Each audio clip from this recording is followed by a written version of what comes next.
PM says move is for stability in leadership. Watchdog launches educational materials. And officer killed near Congress building. This is National EMTV News with Dennis Orere. Good evening and welcome to Saturday's news.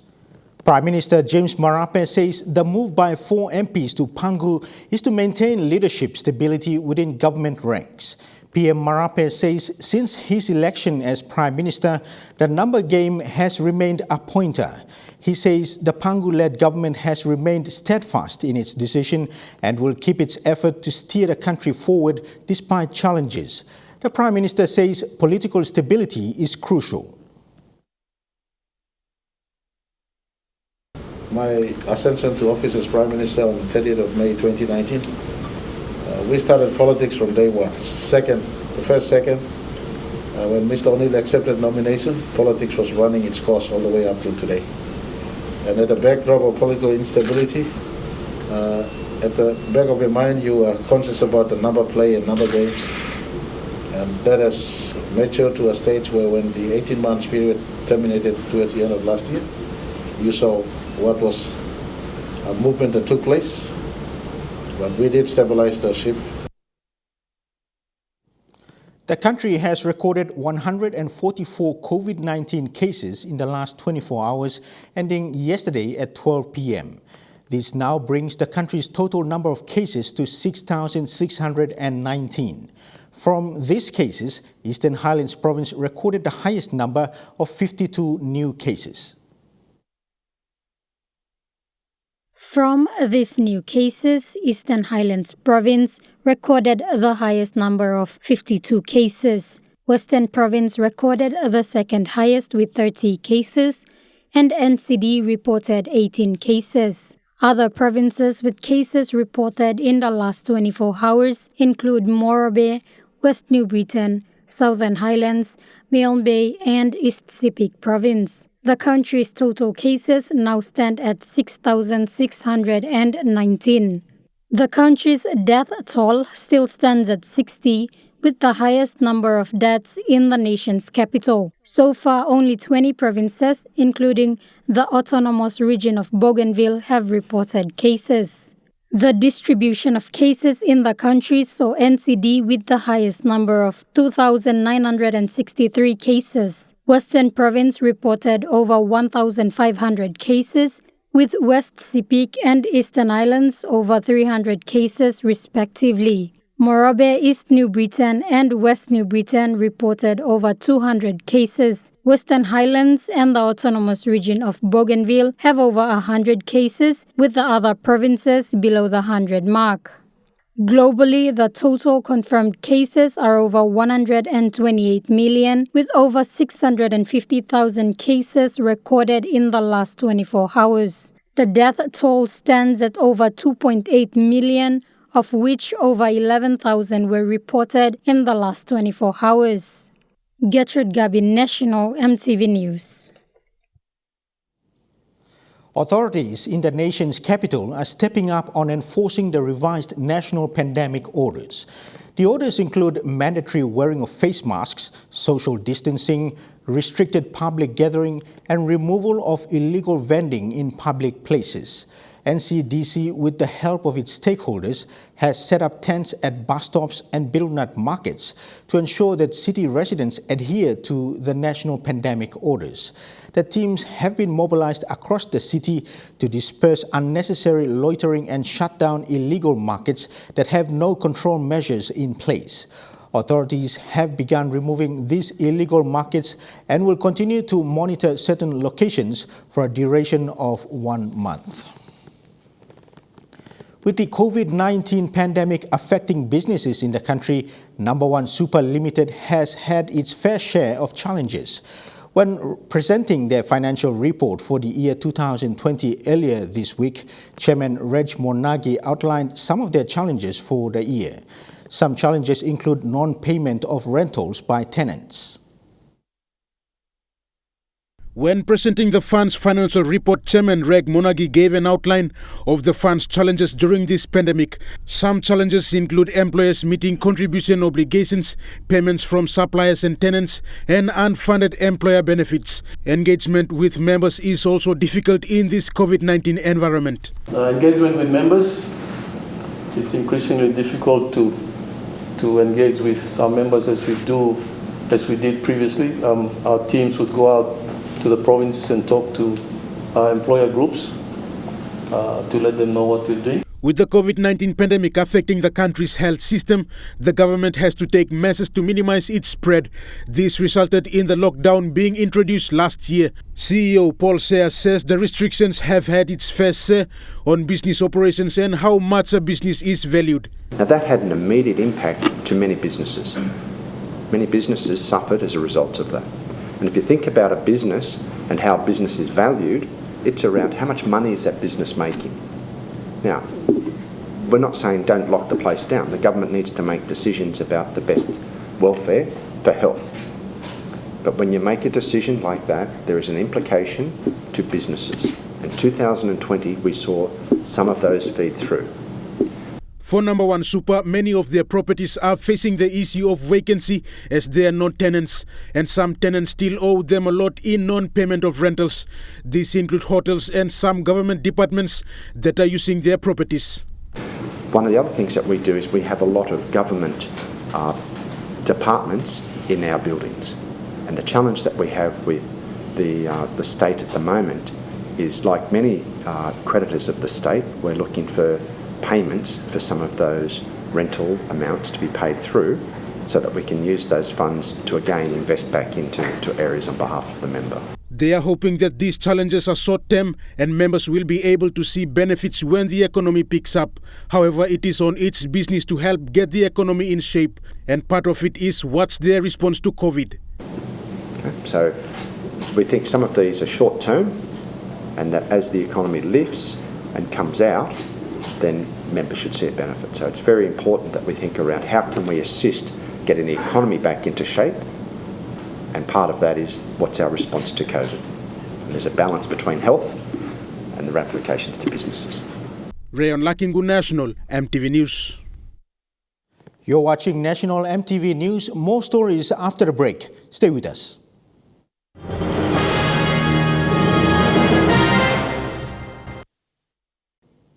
Welcome back to the news. The Department of Personnel Management, in partnership with the Department of Finance, recently conducted a virtual workshop with all government agencies around the country. The workshop, themed Working Together for Data Accuracy, is to discuss and address key HR issues affecting the public service.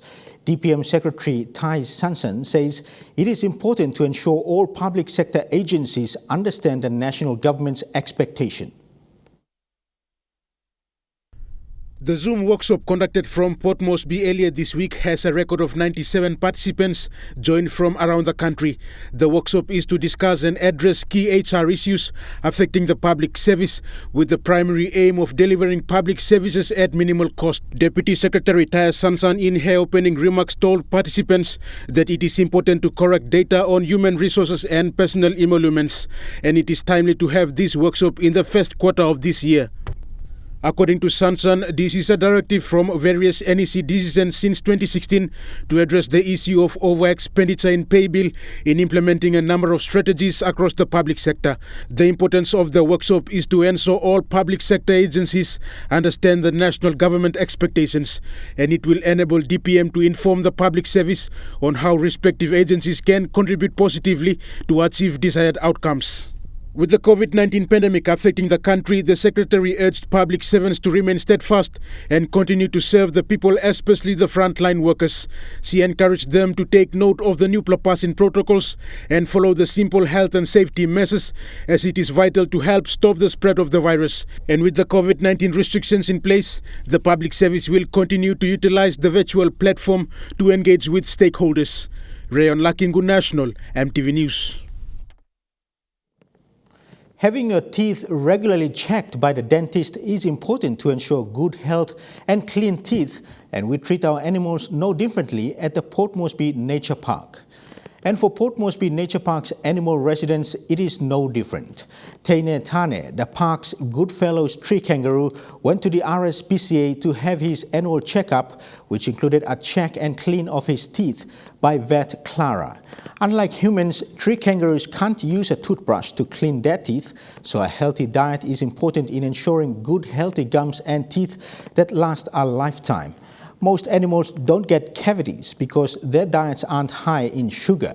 They also chew on more hard or rough materials than we do, such as bone or tree bark, which helps to keep their teeth clean. Every animal has its own dental problems, but no matter whom the teeth belong to, man or animal, healthy teeth are important. Despite the closure of schools in the country, a remote village in Hoskins, West New Britain, has seen the completion of a double classroom. Governor Francis Manake and other officials visited Koimumu village recently to open the learning facility. He was given a local welcome treat before officiating. Governor Maneke urged the locals to take ownership and use the limited resources wisely. The classroom is funded by the Thalasseria District Authority.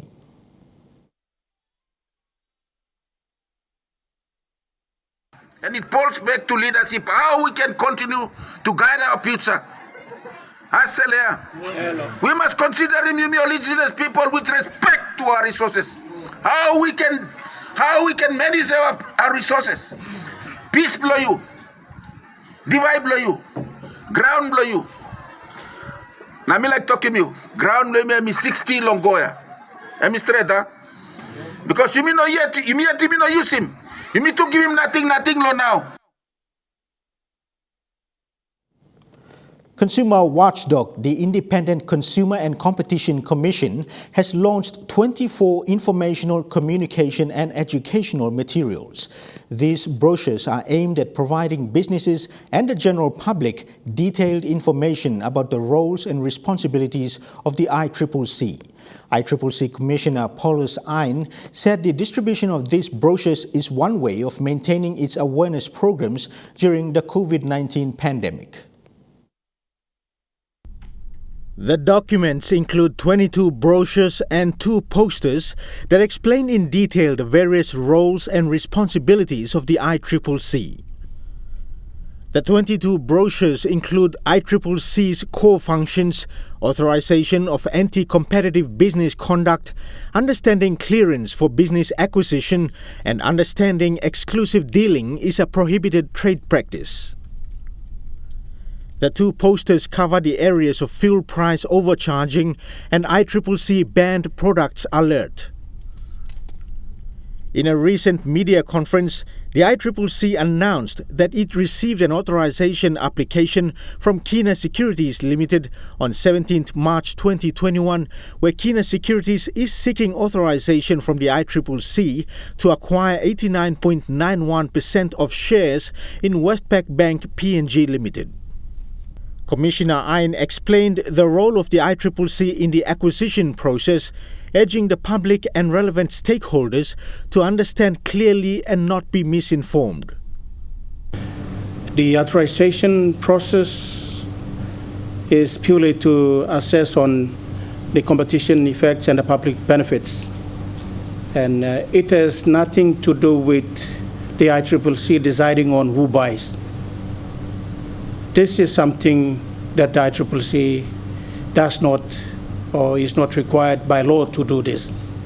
Year 2021 marks 18 years of the ICCC's operations, and Commissioner Ein says the newly launched informational brochures and posters are important tools for the ICCC to explain to its stakeholders, including government, businesses and consumers, about how the ICCC fulfills its statutory mandate.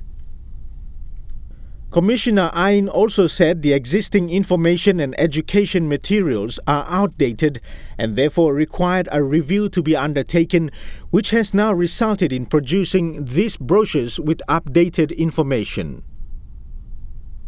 Given strict COVID-19 restrictions put in place by authorities, ICCC sees the launching of these brochures and posters as timely, which will be distributed via various electronic media platforms such as the ICCC website and social media pages. Production of more informational content about the ICCC was also one of the significant recommendations set out in the government-sanctioned Consumer and Competition Framework Review, which reviewed PNG's consumer and competition legislative landscape.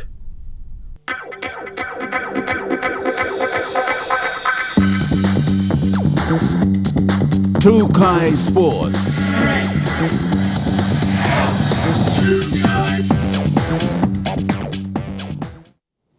Welcome to Trukai Sports. The semi-final matches of the Motu Koita West Netball Association got underway today as teams battled it out to see who would advance to the grand finals next weekend. The players stepped up determined to end the season on a high, with the association having positive impact in the development of netball in Hanuabada and the surrounding villages. We've got a total of more than 20 teams, and we've got 7 divisions. So we've got the under 15, under 17, under 21, Aries, A grade mixed and men's. For the men's division, we introduced it this season, which is very good. You will see that there's a lot of interest. Yeah, well, we've got grand final next week. Everyone's looking forward. I've already sent out the calendar to the club presidents, so we are on schedule. So next week we have a grand final over here, and then we move down to our community. There's a square that we are going to prepare for our presentation to conclude our 2020-2021 season. Well, in every other competition, you will see that there will be some challenges, particularly with registration of players and disagreements with umpire, but that's normal course of any competition. But I'm thankful that we've got a strong judiciary panel. That we analyze, circumstances, the challenges, and we come up with the decisions in the main interests of the competition, the players, and very importantly, we make decisions based on the rule of law. The weather report for the next 24 hours after these messages. Stay with us. Trukai Sports.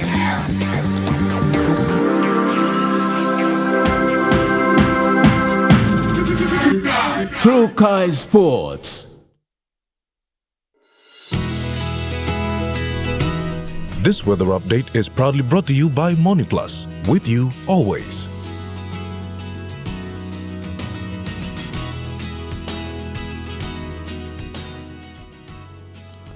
Weather forecast for tonight and tomorrow in the southern region, Port Moresby, Popondetta and Daru to have cloudy with a few showers for Kerema, cloudy with brief showers for Alotau.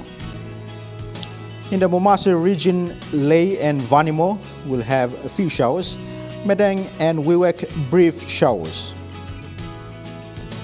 To the New Guinea Islands region, Buka, partly cloudy, Kimbe, cloudy with a brief showers, Kokopo and Rabaul mostly fine, Kavieng a few showers, Lorengau some showers and possible thunderstorms.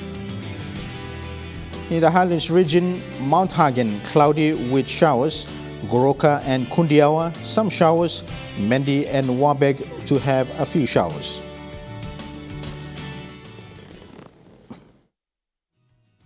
The weather update was proudly brought to you by MoneyPlus, with you always. And that's the news, sports and weather for Saturday, the 3rd of April 2021. Pleasant viewing, be safe, bye for now.